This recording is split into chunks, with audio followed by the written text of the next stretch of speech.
ఈ విధంగా hall open space అయితే ఉంటుంది.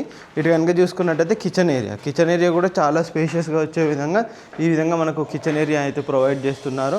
అండ్ ఇది వచ్చేసి మనకు బ్యాక్ యార్డ్ ఏరియా, ఇటు వాష్ ఏరియా కింద ఇటువైపు యూజ్ చేసుకునేట్టుగా ఉంటుంది.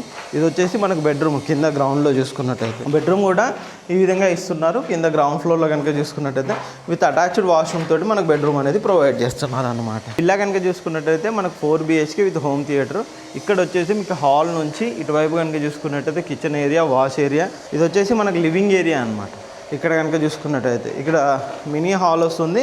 ఇక్కడ ఇంకా పెద్దగా హాల్ టైప్లో మనము లివింగ్ ఏరియా లేదు అని అంటే బెడ్రూమ్గానైనా ఏ విధంగానైనా మనం యూజ్ చేసుకోవచ్చు అనమాట.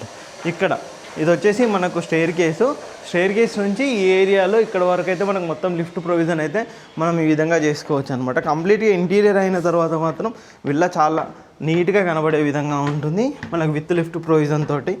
కింద అయితే మీరు ఇంతకుముందుగా చూపెట్టినట్టుగా ఈ విధంగా ఉంటుంది. పైన వచ్చేసి ఇక్కడ హాల్ లాగానైనా లేదు పూజా రూమ్గానైనా ఇటువైపు కానీ యూజ్ చేసుకోవచ్చు. ఇటు కనుక చూసుకున్నట్టయితే పైన వచ్చిన తర్వాత ఇక్కడ ఫస్ట్ ఫ్లోర్లో మొత్తం వచ్చేసి మనం పూజా రూమ్ అయితే ఇటువైపు పూజా రూమ్ పెట్టుకోవచ్చు. అండ్ ఇటు వచ్చేసి మనకు బాల్కనీ ఉంటుంది. అండ్ ఇటువైపు వచ్చేసి మనకు బెడ్రూమ్ అనేది ప్రొవైడ్ చేస్తారనమాట.